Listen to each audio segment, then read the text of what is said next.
Yes, you're right how nice or beautiful the Philippines is.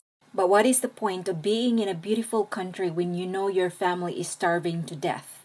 Yes, the Philippines is nice. However, many are struggling to find a job. Why? Because most places wouldn't accept you if you don't have much education. If you didn't finish high school, you're more likely to work as a maid for rich people or work in a retail store or get paid paycheck to paycheck. If you finish high school, you can work at the McDonald's, Jollibee, or big malls. But for you to get hired, you must take an exam, as far as I know. And the average income for many people in the Philippines is 200 to 500 peso a day, and that's 10 to 12 hours per shift. Now, calculate 200 to 500 peso in your dollar money. Not a lot, right?